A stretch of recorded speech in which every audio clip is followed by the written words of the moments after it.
দায়িত্ব আমরা আছে। তুমি যেন বাস্তায় কিয়ামতের দিনে একলগে হাসি খুশি করে আল্লাহর জান্নাতে যাইতাম। তুমি আমার ভাই, জান্নাত জাহান্নাম থেকে বাঁচানোর দায়িত্ব আছে।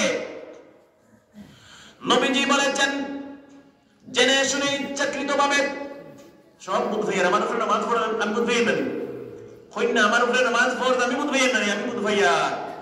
জোহরের নামাজ পড়িছি না, আসরের পড়িছি না, মাগরিব পড়িছি না, এশা পড়িছি না, ফজর পড়িছি না, সপ্তাহে 5 ওয়াক্ত পড়ি না, ইলা ফারা দিব কবল আছে। হ্যাঁ, মাঝে মাঝে পড়ি, এরকমও যুবক আছে। আমার মতো যুবক কন্টিনিউ পড়ে, এরকমও যুবক আছে। এই যুবক কন্টিনিউ করে, আমি এখানে পারতাম না।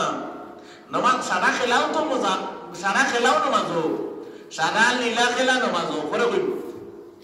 এক নম্বর খালি ওখান বুঝো, ইচ্ছা করিয়া জানিয়ে শুনি আল্লাহর ফরজ নামাজ ছাড়তাম না। সুবহানাল্লাহ। নবীজি ফরমাইতা আবু দারদা 2 নম্বর ওসিয়ত, নামাজ ছাড়বে না। কেন? নবীজি বলছেন, ওমান তারাকাহা মুতাআম্মিদান বারিআত মিনহু যিম্মা। নবীজি বলেছেন, ইচ্ছাকৃতভাবে জেনে শুনে যে মুসলমান পুরুষ মহিলা নামাজ ছেড়ে দেবে, আল্লাহ পাকের কোনো দায়িত্বের উপর থাকবে না। নামাজি বান্দার যাবতীয় কাজ কাম সবকিছু 24 ঘন্টা আল্লাহর নিগরানিতে, আল্লাহর সিসিটিভি ক্যামেরার আন্ডারে থাকে, আল্লাহর জিম্মাদারিতে থাকে। সুবহানাল্লাহ। সিসিটিভি লাগানিও এখানে 24 ঘন্টা আপনার স্কুল আদায় মাদ্রাসাটা সিসিটিভির আন্ডারে নিগরানিতে থাকতো। কোনো অপ্রীতিকর ঘটনা ঘটেননি, অন্য কিছু হয়নি, ওইলে আমরা বাঁচতাম। মেইন প্রুফ আছে, আমরা কোন প্রমাণ আছে সিসিটিভি, ওগুলো ফুটেজ দেখবো, আমরা যে দুষ্কৃতিকারী তারে ধরিলি। এইভাবে যদি 5 ওয়াক্তের দাইমি নামাজ কোনো মুসলমান যুবকে পড়ে, তার যাবতীয় কাজকর্ম আল্লাহ পাকের দায়িত্বে জিম্মাদারিতে থাকে, কোন ধরনের সমস্যায় পড়বে না। সুবহানাল্লাহ। লম্বা হাদিস, লম্বা হাদিসের কেরামে এই কথা ব্যাখ্যা করছেন, আমি সংক্ষেপে ওটা বললাম। 3 নম্বরে নবীজি বলেছেন, ওয়ালা তাশরাবনাল খামরা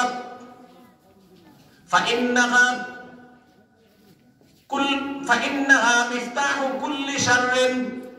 নবীজি বলেছেন, মুসলমান যুবক কখনো মদ পান করবে না। আমি আমার কথা বলি, আমি জানিও না। আমি ছোট থাকতে আসিমিয়া সিনিয়র মাদ্রাসায় পড়াশোনা করছি। ছোট আসলাম, একদম ছোট, সাফেলা আউয়াল মানে ক্লাস 5 এ ভর্তি হইছি। প্রথমে ভাইছি ইউসুফ আলী সাহেব, সুপারিনটেন্ডেন্ট সাহেব, তাই রিটায়ার্ড হয়েছেন, মারা গেছেন, আল্লাহ পাকে জান্নাতুল ফিরদৌস নসিব করুক, আমিন। বড় পালায় মানুষ আসলাম। এরপরে আইছেন নাজিরুল হক সাহেব, তাই এখনো আসলে আল্লাহ পাকে হায়াতে তৈয়বা দান করুক। পড়াশোনা করছি, আইতাম যাইতাম, ফাতারকান্দি থাকতাম নানাবাড়ি, আসিমগঞ্জ আইতাম। এই অঞ্চলের প্রায় মানুষের চিনি। এবারে সারাগি থেকে লিয়া আসিমগঞ্জ রয়েছি হলো বহুত বছর, সিংমুরানি। আমি ছোট থাকতে জানতাম না যে মুসলমানে হাসাও হইয়া মদ খায়, আমি জানতাম না। হাসাও আমি জানতাম না যে মুসলমানে মদ খায়। যত বড় হয়েছি মাঝে মাঝে দেখছি না 1-2 শুরু হয়ে গেছে। আমি টাউনও দেখছি, কোন জায়গায় টাউনে হইতাম না, টাউনও দেখছি 1-2 শুরু হয়ে গেছে। খবরও পাইছি, তখন আমার ভিতরে এক ডর ঢুকে গেছে যে মুসলমানে উনি মদ খায়। আমারই ধারণা আছে যে মুসলমানে মদ খায় না। এখন আমি প্রায় দেখি, প্রায় এলাকায় এলাকায় মুসলমান যুবকে মদ খায়, ইয়াবা ট্যাবলেট খায়, ড্রাগস মারে। এমন অবস্থায় একবার আমার এক ভাইয়ের লগে স্কুল থেকে যাই, আর ও আশেপাশে আসলাম, আমি আসিনি আমি মাদ্রাসার, দেখি বেটিন দিয়ে খালি বন্ধ কুদাইতে রাখা হয় ঘুরে জাড়ু লইয়া। বেটিন তো রাত্রি আর তো জাড়ু না। আমি জিজ্ঞাইলাম তারে কিতাব ব্যাপার, বলে মাতিয়ার আপনার এটা হগুই বেটাই আর আমার হয় না, খালি কয় হগুই। আমি কয় হগুই রে বলি, তাই হতামার হয় আর বন্ধ মানুষের ছাগল যেটা ফাইন ধরিয়ে নিয়ে বেশিলে। চিন্তা করো চাই, ছাগল হাঁস মুরগিটা মহিলা আপনার কাছে বা বেশিরভাগ বেটিনদের কাছে রাখি। যুবক ভাইয়েরা, নবীজি বলেছেন কখনো মদ পান করবে না। যে যুবক, নবীজি বলেছেন, মুহাদ্দিসিনে কেরাম ব্যাখ্যা লিখেছেন, যে যুবক জীবনে মদের বোতল হাত দিয়ে ধরে নাই, আল্লাহর কসম কিয়ামতের দিন হযরতে আবু বকরের সাথে জান্নাত নসিব হবে। জীবনে যে যুবক মদের বোতল হাত দিয়ে ধরে নাই, ইকু খাওয়ার লাভটা কি দেবা? তোমার বডি নষ্ট, শরীর নষ্ট, তোমার পার্স নষ্ট। কম বয়স যারা মদ খায় বেশ দিন বাঁচেনি না? না খারাপ গুলা বেশ বাঁচে। হ্যাঁ, আমি বাগানোর কিনারও আছি, আমার বাড়ি বাগানোর কিনারও।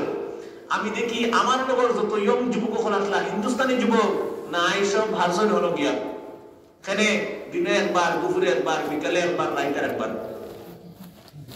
ফাট্টাক গিয়া বইলা, ফাট্টাক সারাদিন রুজি করলো, ফাট্টাক গিয়া বইল আর কিচ্ছু বুঝবে না। দেখুন রুজি করছে আমরা শেষ করে যায়নি, বাড়ির বউফা পড়ি লাগি চাউল ডাইল দিত, ঠিকানা বুঝেন সবের রুজি করেন তারা। হেও করে, স্ত্রীও করে, ফুয়াও করে, ফুড়িও করে, আরাম ফুয়া থাকলে হিগিও করে, আরাম ফুড়ি থাকলে হিগিও করে। পাঁচজনে যদি এক করো সারাই রুজি করুন তো কত ইনকাম হইতে আসিল না নি? দেখবা তারা ফরন গুলো খাইবার নাই, কেনে হেও খাইব, ফুয়াও খাইব, ফুড়িও খাইব, তাইও খাইব, তারাও খাইব। জুড়াতে আমি অনুরোধ করবো, পাওয়া দইয়া লম্বা আলোচনার মতন পাওয়া দইয়া যুবকগুলোর কাছে অনুরোধ করবো, এই সমস্ত যদি নিষাদ্রব্য আমরা অভ্যাস হয়ে যায় ধীরে ধীরে ছাড়ার চেষ্টা করো। কোনো না কোনো তো ব্যবস্থা আছে না ছাড়া, কোনো না কোনো লাইন আছে, জেলার ব্যবস্থা হয়, তুমি লাইনে ছাড়ার চেষ্টা করো। তোমার জীবন, তোমার ঘর, তোমার পরিবার, তোমার সমাজ, ইসলাম, মুসলমান সব ধ্বংস হয়ে যাবে। আল্লাহর কসম, ইমান হারা হয়ে মৃত্যু হবে, বেঈমানে মওত হইব। মধুরীর ইমান সেই মওত হয় না। আল্লাহর কাছে খাদ্য, নামাজ পড়ো, দোয়া করো, আল্লাহ বাঁচার ব্যবস্থা দিব। আল্লাহর কুদরত আছে, তোমার কপালও নাই, আল্লাহ তো কুদরত খালি নাই। কিতাবের মধ্যে একটি ঘটনা লিখতেছেন, বশর হাফি নামে একজন মানুষ, বাশার হাফি মদ পান করত, বাড়িতে আর কেউ নেই, শুধু বুড়িমা, বারবার বাধা দিতেন বুড়িমা। বশর হাফি মানত না, বন্ধু বান্ধবের সাথে মদের আড্ডাখানায় চলে যেত।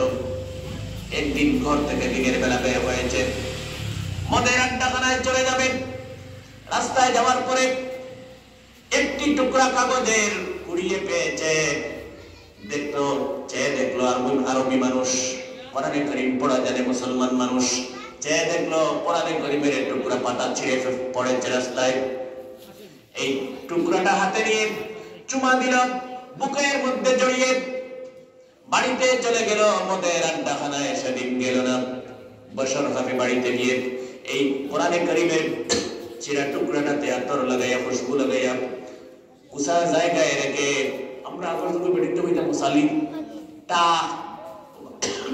বাজদি বাইন্ডিয়া জানান বানাইতা, বালিশ তুইতা, কোরআন শরীফ তুইতা, এটা কিনা হইতা হাসাও ডাক কইতা না, এটা তো ভাষাও ঠিক আছে। ও টাকো তুলিয়া দিয়া হে মদর বলা আশিক, মদ ছাড়া বাঁচতে পারে না, মদ ছাড়া।